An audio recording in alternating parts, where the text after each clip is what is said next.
何を思う王が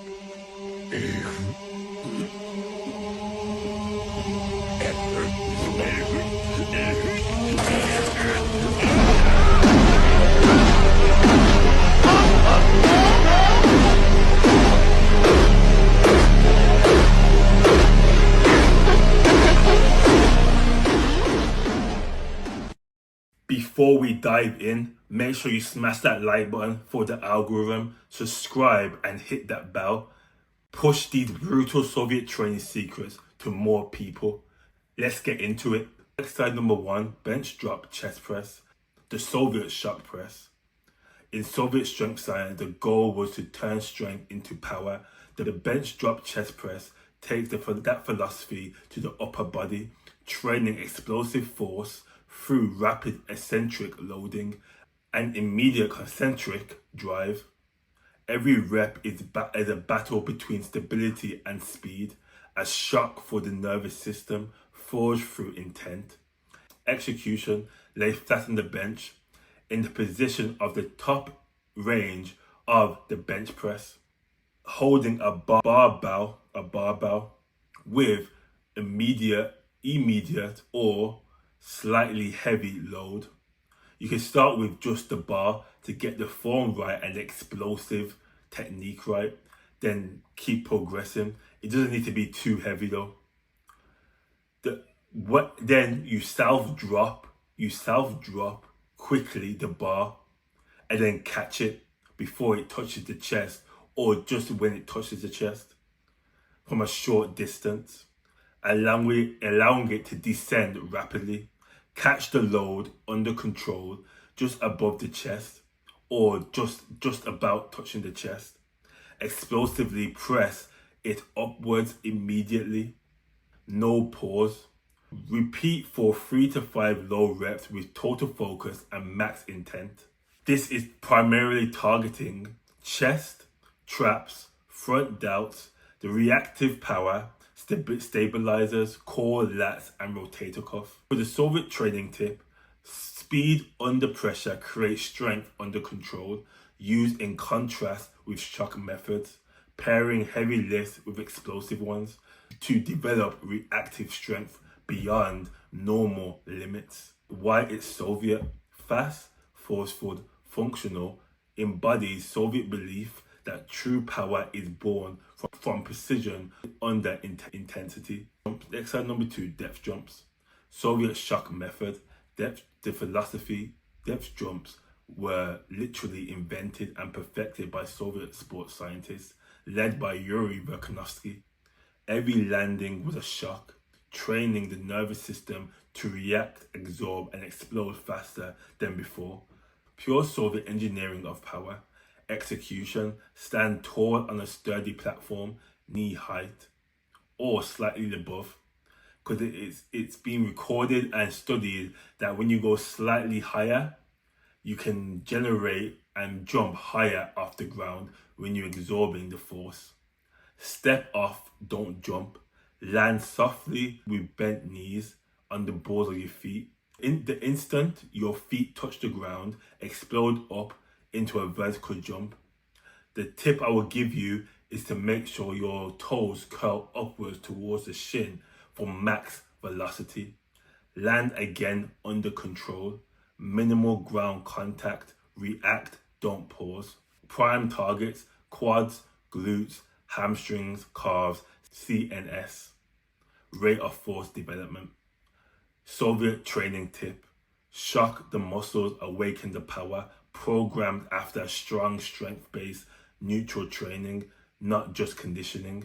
Why it's Soviet? Scientific brutality, precise, punishing, purpose-driven, true Soviet plyometric intervention. Exercise number 3, ground sled battle rope rows. Soviet pulling power. The Soviets believed true strength comes from dynamic tension, force applied over time with precision and rhythm. Dragging a sled while rowing ropes mimics combat and power endurance. Industrial strength training, grit, resistance, explosive intent. Execution: attach battle ropes to a loaded sled. Sit low or hinge at the hips. Core tight. Roll the ropes explosively, pulling the sled toward you. Keep rhythm, drive and recover. Repeat until the sled reaches you or your lungs burn like iron. Prime targets, lats and upper back, rare doubts, biceps and forearms, core and posterior chain, grip endurance. Soviet training tip, strength is nothing without endurance or will. Mimics real combat fatigue, trains the nervous system to stay powerful under exhaustion. Why it's Soviet? Brutal, functional, disciplined, man versus resistance, raw strength, no shortcuts. Exercise number 4, rack high pull, Soviet partial pull. Soviet lifts loved partial explosive pulls to overload the top range of the clean and snatch. The rack high pull builds posterior chain power, traps and lockout strength, training the body to move heavy weight with speed and precision. Execution, set the bar on pins just below the knee or mid shin. Grip tight, overhand or hook grip. Explosively pull the bar upwards, elbows high and outward, leading with the shoulders. Keep the bar close to the body, lower under control. Primary targets, traps, upper back, posterior chain, which is the glutes, hamstrings and spinal erectors, forearms and grip, core stabilizers. Soviet training tip, explosive strength is forged in parts. Rack high pulls were alternated with full lifts to improve speed, neutral efficiency and lockout power. Why it's Soviet? Brutal, precision and functional, a staple of Soviet Olympic lifting programs for converting strength into explosive power. Exercise number 5, military press, Soviet strict press. No leg drive, no momentum, just pure pressuring power, a test of discipline, stability and strength. Soviets used strict pressing to develop posture, control and raw shoulder endurance. Execution, stand tall, feet together, core tight, grip bar slightly wider than shoulder width. Press straight overhead, no leg movement. Lock out briefly, lower under control. Primary targets, front and side doubts, traps, upper chest, core stabilizers, upper back, isometric support. Soviet training tip, press like a soldier, rigid, focused, unstoppable, essential for posture and stability, also foundational for Olympic lifts. Why it's Soviet? Strict, controlled, military in nature, embodies iron discipline. Exercise number 6, weighted dips, Soviet power dips. Weighted dips were not just accessory work, they forged explosive pressing strength and upper body dominance. Simple, heavy, punishing, exactly how the Soviets built raw power. Execution, strap on a dipping belt with weighted attach, lower under control until elbows hit 90 degrees, drive up explosively, locking out arms, chest slightly forward, full body tension. Primary targets, traps, chest, front doubts, core stabilization. Soviet training tip, strength is built in tension, not comfort, used after heavy presses or cleans to push traps and shoulders under fatigue. Why it's Soviet? Simple, brutal, strength focused. Embodies the Soviet philosophy of raw power.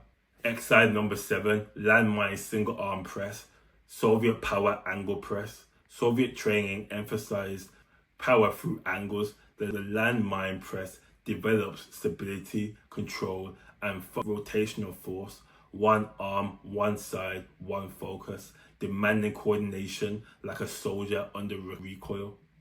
Execution, barbell in landmine base or corner. Hold other end with one hand at shoulder height. Staggered stance, core brace. Press upwards and forward. Elbows slightly tucked. Lower, under control, under tension.